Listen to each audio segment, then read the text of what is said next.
Hello,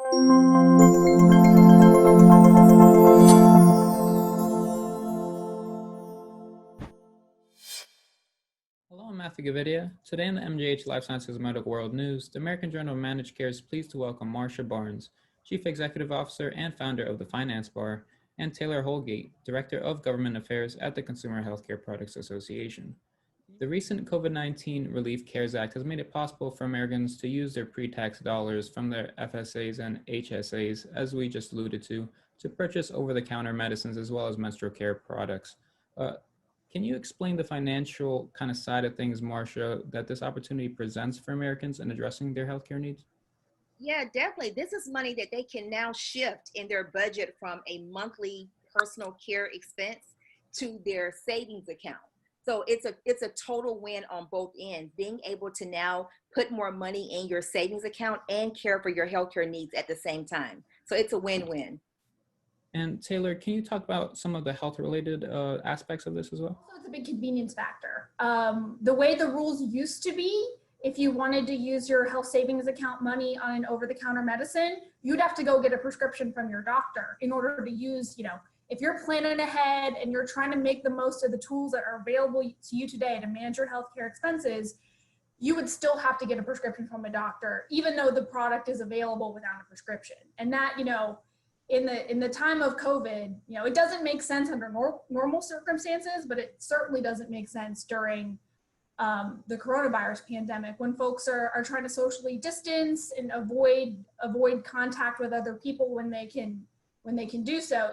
Going to the doctor is another step along the way. So if you have a more minor illness, or you're just picking stuff up for your family so you can be prepared and you don't feel like you need to go to a doctor, we don't want to be sending folks to the doctor that don't need to go there. It's a big consumer convenience factor, a big time saving, a big cost savings, when they can just now swipe their debit cards at the cash register at the drugstore and get the medicines that they need that way.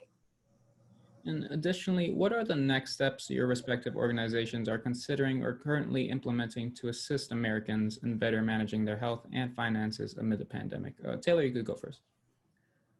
Well, this is the education campaign. It's a new benefit. We want insurers to know. The insurers know about it, but we want them to know that we're here as a resource if people are confused. We have a brand new website, taxfreeotc.org, with a lot of consumer-facing information about this benefit change. It is a new benefit. It did kind of happen in the middle of the year, so it's not like it was included in the insurance materials that people get through open enrollment. And people might have questions about what this means. So we have a consumer-friendly website about what that means. And we're gonna keep doing interviews with folks that have questions to spread the word, and encouraging people to, number one, check out our website. And then if you have specific questions about your benefits or your favorite products or your favorite brand of products, I would direct you to your health insurance provider, who's going to be able to answer detailed questions about your own personal situation. Over-the-counter medicines are a huge saving to the individual and to the healthcare system. They're affordable, they're accessible. We did a study last year, every $1 that's spent on an OTC medicine saves the healthcare system in general $7. So it's a good option for you. If it meets your needs, you should consider it, and consumers should, we want to make sure consumers know how to make the most of the benefits that they have today.